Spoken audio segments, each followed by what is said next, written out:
ending a marriage, ending a relationship, ending an engagement is not a failure, because this is probably the worst time to be going through a divorce for some folks, when you're seeing everyone online post about Valentine's Day and they're getting flowers and it's like, you know what I mean? Like,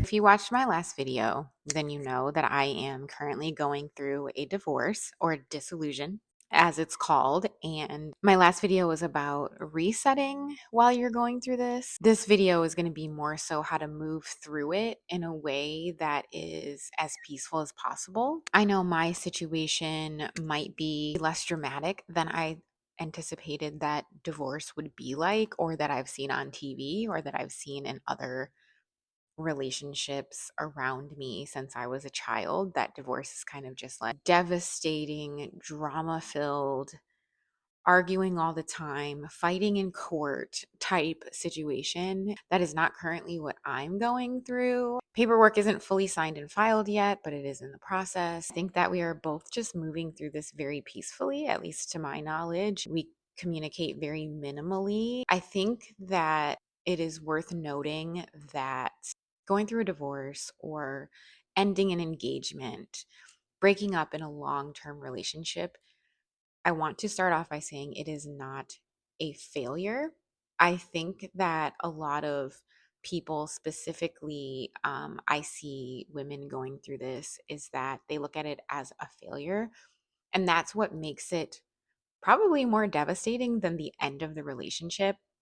We tend to hold on to things because we, don't want it to be a perceived failure, or we worked so hard to maintain the relationship, or there's years of your life and you're just like, I just don't want it to fail.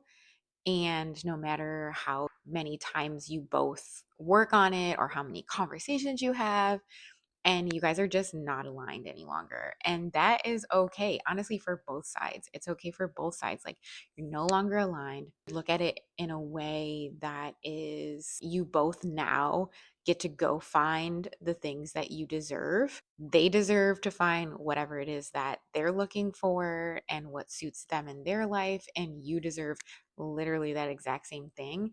I don't know if it's because I sat with this for a while before we had the conversation, but I think it takes a lot of inner work to determine like what you deserve and what they deserve, and thinking about the opportunities to go and find that, in whatever that is. That could be being single, it could be, finding like a really good relationship eventually, it could be single momhood and just taking care of your child and going to work and going through the motions until you really find that avenue that you're supposed to be on.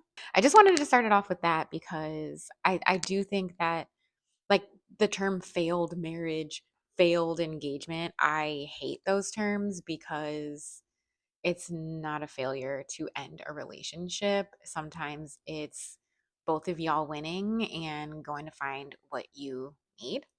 So, just wanted to kick it off with that, which is kind of chatty. This is going to be like a coffee talk. I need to really get back to vlogging, because I don't take the camera like out with me. I haven't in a while, and maybe I will, when I start to do more things. But it's freezing. It's freezing in Ohio, and I'm not really doing much. Maybe I'll vlog this weekend. I'm going to a Valentine's outing with my two best friends, Kayleen and Aisha. I'm excited, especially like I'm making this video like days before Valentine's Day. I want to make sure I put this up before Valentine's Day, because this is probably the worst time to be going through a divorce for some folks, when you're seeing everyone online post about Valentine's Day and they're getting flowers and, like dedications on Facebook, and it's like, you know what I mean? Like,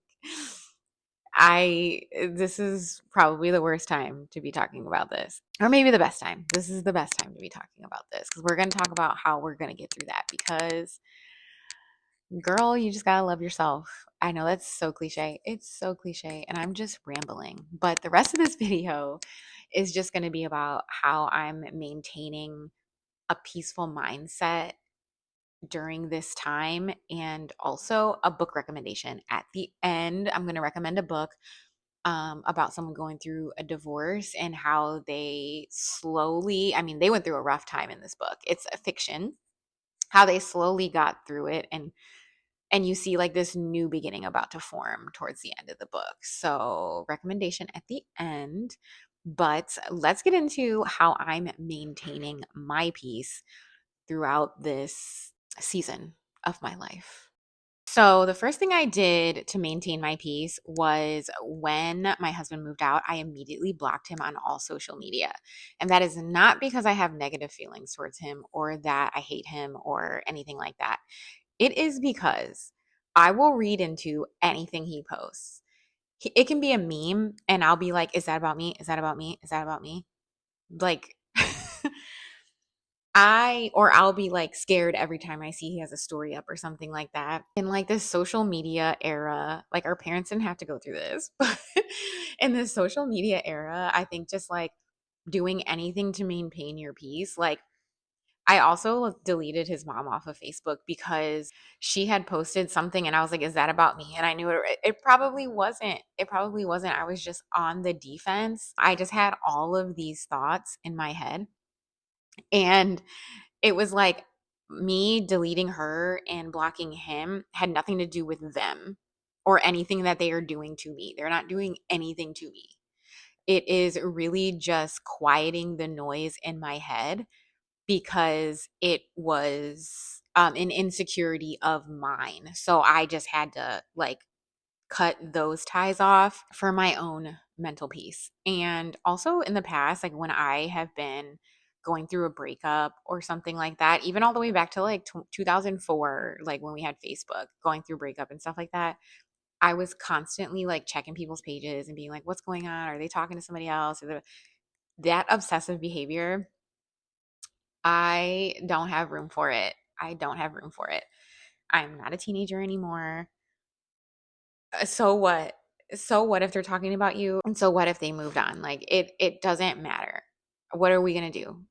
Reverse course and be like, "Wait, don't do that. Please get back together with me." And then you're getting back together under duress because you're emotionally reacting to something. So, first thing I did to maintain my peace was to block him and delete his mom off of Facebook. Again, no offense to them, good people. Like I'm not even it's just it's me. It's me. It's not you, it's me. Then I think I mentioned this in my reset video, but it's just kind of like getting rid of anything associated with him so that I'm not just sitting around thinking about it.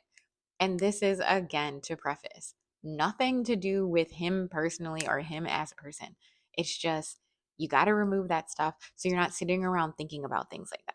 Creating this peaceful space where you're just kind of you're on a road to move forward and not holding on to things that could hinder that, even if it's just a small thought when you walk by his clothes or item or something like that. Like, just get rid of it. Get rid of it now. Start the process now. Another thing I did almost immediately, which is, I mean, y'all are going to be like, obviously you guys were doomed because you did that, but we got each other's names. Sorry, my dog is walking around. Oh my, my dog has to sit right under me. And because of that, he just like moved the camera. Hold on. Anyways, you guys are going to be like, you guys were doomed, but we got each other's name tattooed like on our arms. And what I did, like maybe 2 weeks after he moved out, I don't know. I don't know if you guys can see this, but I covered the tattoo. So the tattoo artist was like, that's pretty thick. That's a pretty thick tattoo. We're going to have to cover it with an animal. Cuz I did like typewriter font because it was like thick and black. The tattoo artist was like, you're going to need like an animal or something to cover that up. Like he was like a panther, and I'm like, what am I, like a female rapper? Like what am I supposed to do with a panther on my arm? And I just kind of looked around the room after we went through so many like ideas. I was like, what about a flower? And he's like, the flower's not going to cover it up. I was like thinking it can be inside of like a vine or something. And he was like, it's too big, it's too dark. And then I was like, maybe a book with like a dagger going through it because I read fantasy books. You might see some on my shelf. And the dagger just kept getting bigger and bigger as he tried to like draw over it. Like he took a picture of my tattoo and then on his iPad was like drawing over it. And the dagger just kept getting bigger and bigger. And I was like, I don't want like a ginormous dagger, but I do like ravens. And I saw a raven. I was like, wait, I think I like, that raven over there. And then he found one and I was like, I want like blues and, black. So he did like heavy shading over the name. So it's huge. It didn't have to be this huge. It didn't. But I like the way he thought about it because he didn't want to just slap a raven over the name. He was like, it needs to be like more intentional, like wrap around your arm because it like wraps around my arm. It wraps around my other tattoo here. He was like, you need to be more intentional about it. I'm not just going to like place something right there. So I think I might now get a sleeve, like a half sleeve, but elbow down instead of shoulder down to elbow. So, I was thinking about, so my grandmother's name is Iris. My mom's middle name is Iris, and Divine Rivals. I don't know if you can see. I talk about Divine. I always find a way to talk about Divine Rivals in my videos, but Divine Rivals, my favorite books, and the female character's name is Iris. So I was thinking about getting an iris like up here and then writing on the side in typewriter font again, Dear Iris. It could have multiple meanings, like my dear Iris, my grandmother, my mom, Dear Iris. They're writing each other letters in Divine Rivals, and Roman always starts with Dear Iris when he's talking to her and they finally know each other's names. If you read the book, then you know what I'm talking about. But so yeah, I'm just gonna turn this into a half sleeve, and I have some ideas. I always wear my 444 necklace, and I'm going to put 444 on my arm because I always feel superstitious if I don't leave the house with this. At least if I get it tattooed, then I just always have it with me. So yeah, I covered up my tattoo immediately because it felt like it was burning a hole in my arm. Again, not anything negative towards him. It's just like holding on to something that it's time to let go of. And part of that was getting that covered up. And I'm obsessed with this tattoo. I'm not a big, like, this is my biggest tattoo that I have. And the tattoo artist was like, you're not really tatted. Like, you have like these little tattoos. And I got a tramp stamp when I was 18. I'm a millennial. I'm aging myself. But he's like, you're like, this is your first, like, you're tatted now because you got like this big tattoo on your arm. And I was like, yeah, I'm tatted up now. So, and I ended up loving it. Like, anytime I see it, like, in the mirror when I walk by or like brushing my teeth or something like that, I'm like, this is really, I love my tattoo. At first it was alarming. I won't lie. It was alarming. I was like, this is big. And now I'm just used to it and I'm obsessed with it and I love it. Letting go of certain things is very helpful and it's very therapeutic. I highly recommend just kind of like getting rid of things, blocking people, deleting people, honestly, just for yourself. Like I'm doing this for me. I'm not doing it at anyone else. And I think that that is really the key to all of this, like finding peace is determining like, what am I doing for me to feel peace versus what am I doing to get at someone? And I'm not trying to get at someone at this current moment. I'm not blocking people to get at them. I'm not covering my tattoo up to get at him. I'm just doing things for me to feel peace. And it's been feeling really good. Lastly, lean on your friends and family, your close friends and family. I remember when I would be going through a breakup when I was younger, I would like talk about it with anybody who would listen because I was just like seeking validation for something, just like validate my feelings. Let me tell you how I feel. And like collecting different opinions to be like, am I wrong? Am I wrong? Am I crazy? I was just looking for something. Whereas like now I'm not looking for that. I'm just looking to connect with the people, my direct folks that I talk to. I'm talking about my mom, my dad, my friends, Kayleen and Aisha. And then I have my group of college friends. It's 4 of us. And we're actually going to Greece, by the way. We're going to Greece in May. And I'm really excited. We're going to buy our tickets this month, our plane tickets. My friends are really good at planning things. So we've had this planned for years. We were actually supposed to go to Greece in 2020 and then COVID hit. So then we ended up turning it into a summer national park trip because you can just walk outside, hike, stuff like that. It's more safe. And we flew to Minneapolis and then drove from Minneapolis through the different national parks like Yellowstone and stuff like that. It was a really good, like coming from Ohio to Minnesota, it was like a good start to get get driving and stuff like that. So that was really good. But I'm getting off track. I always do this. But like leaning on your friends and vacationing with your friends, go on a trip with your friends if you can, and really just leaning on the people like around you that really support you, because I feel like everyone else is just looking for tea. Like everyone else is just, oh my God, what happened? Because I changed my last name on Facebook, not because it's officially changed, but I changed it actually on most of my social media. I changed it back to my maiden name. And it was just another one of those things of like letting something go. So I wanted to start the process, even if it's not official, of letting that last name go. Like letting that person go, letting my married self go, and just start changing my last name. Like it's still my married name at work because that's my official last name. It's what's on my social security card. It's what's on my passport. Like, but socially will be going by my maiden name, because just wanted to start that process of like letting it go. But in terms of like that people know now, someone that I am an associate with asked me like, "Hey, how's it going?" And I don't know how they knew.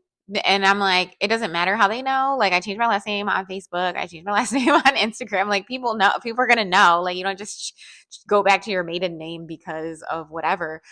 So I just kind of, and like, luckily, people aren't like messaging me about it, because then I would just give them the brief, like, yeah, we decided that we're going to get a divorce, and that's it. He's good. I'm good. The end. Like not delving into details and, you know what I mean? Leaning on people who aren't like you're in your immediate network of people who you trust and talk to. Like just lean on those folks. Those are the people that love you. Those are the people that care about you. And a lot of what you need at this moment, because it's what I need. And I'm not saying this as an expert professional, I'm saying this as someone who's going through it, is just like inner work and learning to like yourself, love yourself, and think about the things that you deserve. And you deserve to move on from this very peacefully. I've made like a lot of mistakes in my life. And when you make mistakes, you can start to feel like you are not worthy of positive things. You're like, why did I do that thing? Or why am I doing this thing?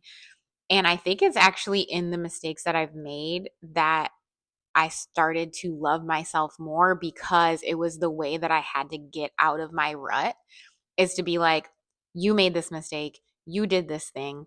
Take accountability for it and just realize that you are a human being, and do that like inner self-love type, as cliche as it sounds, work, and then start to do like really just start to think highly of yourself, because you should think highly of yourself. If anyone should be thinking highly of you, it should be you. You should be the first person.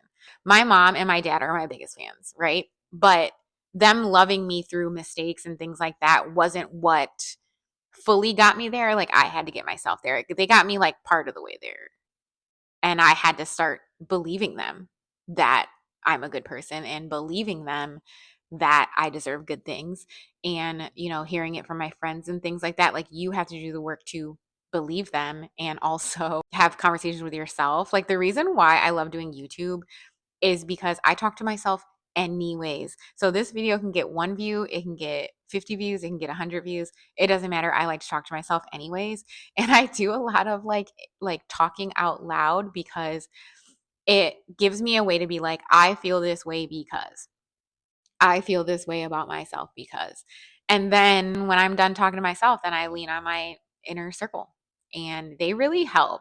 I'm so excited to be going to the Valentine's pop up. I'm so excited to just like hang out with my girlfriends, maybe wear red if I have any red clothing, which I don't. Y'all know I wear gray and black all the time. Do not villainize Valentine's Day if you're going through the same thing I'm going through. I think you should flip it into something else. Flip it into a Galentine's, or even if you're not hanging out, like your friends are going on dates and stuff like that, if you're like the only single person in your group, go get you a bottle of wine, make a charcuterie board, sit at home with your dog, go do something with your kid if you have a kid or like children or something like that. Like really lean on like either doing something that you love by yourself. Buy yourself something nice. I know I'm in my like saving money era and not buying frivolous things, but like if that's the thing that's going to get you through Valentine's Day, like buy yourself something nice, even if it's not expensive. Like I'm a very cheap shopper, so like take yourself out to dinner. I know like that it gets real crowded, so like maybe get DoorDash, make a heart-shaped pizza at your house. I guess what I'm trying to say is like lean on your network and also lean on yourself. Like you can be there for yourself.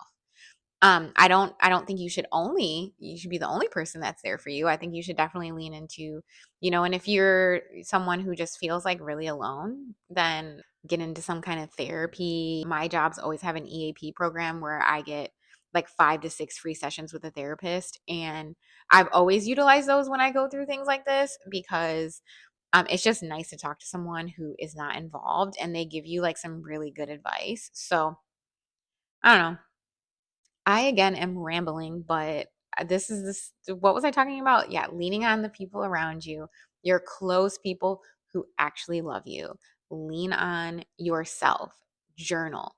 Write things in your Apple Notes. Like I am always in my phone writing things in my notes if I can't say it out loud, I usually lean into saying things out loud because I am alone a lot. My son is very busy. He goes to school all day and then goes to practice, and then he's in his room a lot or he's hanging out with his friends. He's going to be 17 next month. So, like, I spent a lot of time alone because he doesn't need me to care for him at all times like he did when he was little. So, I spent a lot of time alone. Just acknowledging how I'm feeling out loud is amazing and it makes me feel better, whether I'm saying it to my friends, my mom, or myself, or my dog, or something, or my notes app. I feel so much better when I just say it or type it or something like that. That is my last piece of advice about finding peace. I don't even know. I'm like, this isn't really a reset because I did the reset already, but this is kind of just like finding peace and how I am finding peace throughout this whole process. And just honestly realizing that you're not alone. You're not the only person to get divorced. You're not the only person to end an engagement or go through a breakup. Like it happens all the time. 9 times out of 10, you can log into Instagram and you'll find a meme that is exactly your situation. You can be like, I am not the only person going through this. Going on TikTok and seeing videos, you're like, I am not the only person going through this. My situation is not unique. There are people out there that are going through the same thing as me, and I can ask them for advice, or I can watch their content and, watch their videos or look at their memes, and I feel not so alone in this. And before I do my book recommendation, I will just reiterate that ending a marriage, ending a relationship, ending an engagement is not a failure. I feel like that is like ingrained in our heads that it's like you're failing at something and you're not. You're winning. You're going to eventually get to a point where like you're like, okay, I'm on the other side of this. And this is not to have like toxic positivity.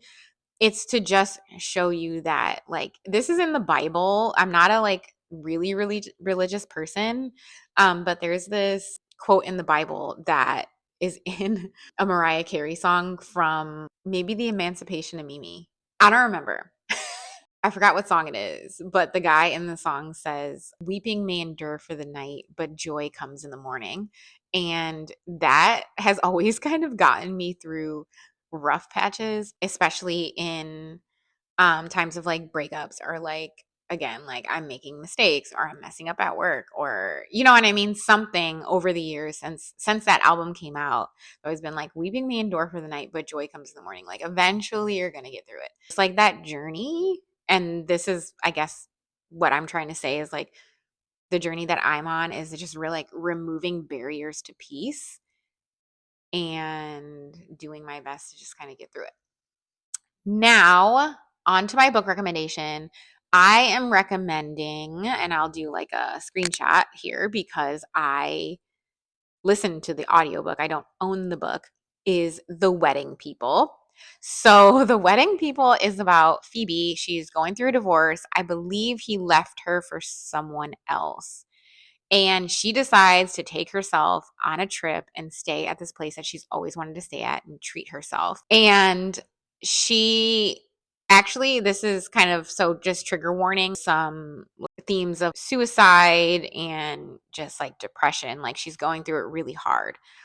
And she meets this group of wedding people. She calls them the wedding people because she's the only person staying at the place that isn't there for the wedding. And she gets wrapped up with these people, and it is funny. Like I was reading this and I was laughing and just kind of watching her go through this. Like she gets swept into these people.